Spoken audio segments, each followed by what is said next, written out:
Sa pusod ng Batangas City, matatagpuan ang isang homey at cozy na cafe na perfect para sa tambayan ng pamilya at barkada. Sa loob nito, ramdam ang init ng samahan mula sa wooden interiors hanggang sa aroma ng bagong timplang kape. Solana Cafe is a family legacy. It was born out of nostalgia because of our deep connection and love with our father. Ang Solana Heirloom Cafe, matatagpuan sa ground floor Pioneer Laboratory, P. Noble Street, Barangay 10, Poblacion, isang coffee shop na isinilang mula sa alaala at malalim na pagmamahal sa pamilya. Bukod sa kape, ipinagmamalaki rin ng kape ang kanilang mga pagkain, lutong bahay na may pusong Batanggenyo. Dito matitikman din ang malasang empanada, malinamnam na puto at iba pang pagkaing tunay na pang-comfort food. We prepared the food for customer with the love para maramdaman sa pagkain pa lang na mahal namin yung customer na. Mula sa pangalan hanggang sa mismong logo ng cafe, lahat ay may malalim na kahulugan. Galing sa kanilang alaala ng paglaki sa amoy ng bagong timplang kape tuwing umaga. At 3 a.m., nagigising kami because of the aroma of the coffee because my grandparents are farmers. Malaki ang naging papel ng kanilang pamilya sa paghubog ng kanilang kultura sa kape.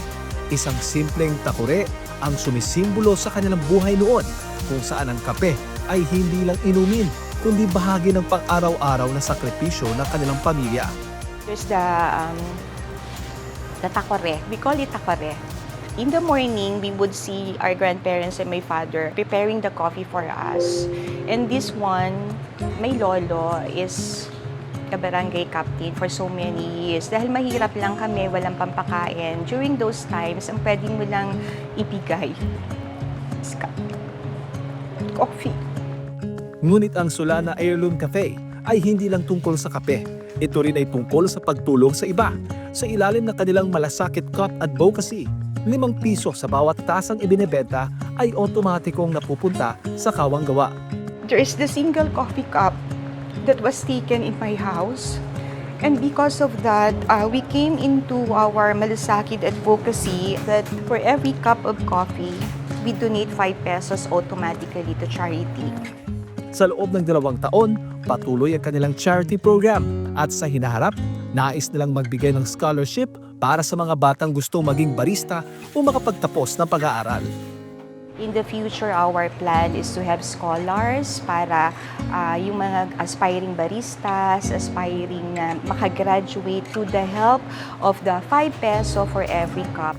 Pero higit sa advokasya, ipinagmamalaki rin ng Solana ang kalidad ng kanilang serbisyo at pagkain. Ayon sa ilang parokyano, hindi lang lasa ang bumabalik sa kanila dito, kundi pati ang pakiramdam ng tahanan at pagiging bahagi ng isang magandang kwento. Here in Solana, as we have been told by the chef that was hired by Ma'am Babes, that you should be proud of what you serve to the guests. Once you're not proud of what you did, you don't serve it to the guests. It has to be the best and it has to be extraordinary for the guests to remember the experience that they had here in Solana. Maging ang mga suki ng cafe, ramdam ang kalidad at malasakit sa bawat tasa. It's not about the price, it's about they would help. Because the price we pay, we're donating 5 peso charity. So I believe that you're paying to help, not only to taste the coffee. Para sa may-ari ng cafe, ang magic of simplicity ay hindi lang nasa lasa ng kanilang produkto, kundi sa malasakit sa bawat tasang inihahain. Magic of simplicity is because of the honest flavors that we are offering.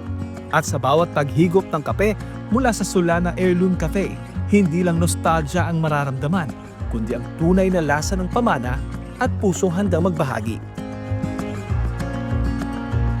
Para sa Diyos at sa Pilipinas ko mahal, ito si Jade Calabroso, SMNA News.